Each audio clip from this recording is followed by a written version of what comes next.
मी काय म्हणते, आठवड्यातून ना एकदा ही रेसिपी किंवा ही जी मी केलेली रेसिपी आहे ती तुम्ही नक्की करा. मुलं ना खरंच अगदी आवडून खातील ना घरातले, आणि सगळे सांगतील की परत परत करा बरं का. कारण काय आहे ती तशीच अगदी मस्त लागणारी, नॉनव्हेजला टच करणारी आणि तोंडाची चव वाढवणारी. तर चला, कढई गॅसवर ठेवली आहे. तर त्याआधी ना आपल्या सरलास किचनमध्ये सगळ्यांचं पुन्हा स्वागत आहे बरं का. 1.5 पळी तेल घातलं, अर्धा चमचा जिरं, थोडीशी मोहरी घातली, लसणाच्या कट केलेल्या पाकळ्या घातलेल्या आहेत आणि अगदी 1 वाटीभर बारीक चिरलेला कांदा घातला. म्हणजे मीडियम साईजचे 2 कांदे घ्या, छान असे बारीक चिरा.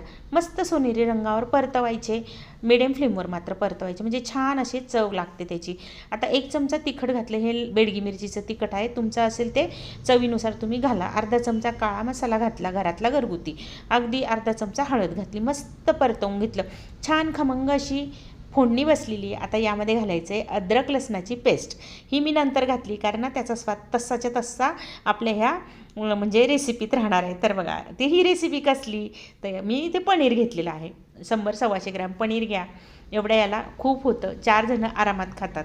तर आता हे पनीर छान असं किसणीने किसून घेतलं, थोडा बारीक किसणीने किसा, म्हणजे जरा छान असं होईल पण आणि दिसेल पण.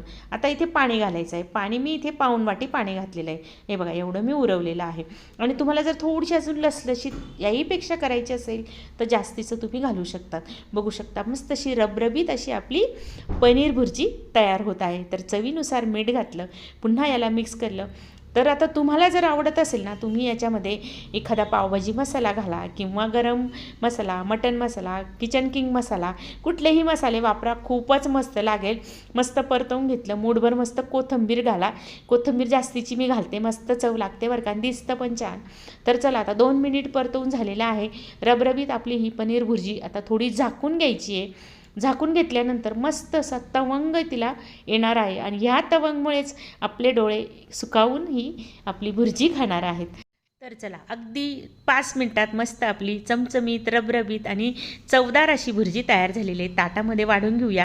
पावबरोबर खा, पोळीबरोबर खा, भाताबरोबर खा. मी मात्र नान करणार आहे. आणि सबस्क्राईब करायला मात्र विसरू नका बरं का. चला मग भेटूया पुन्हा.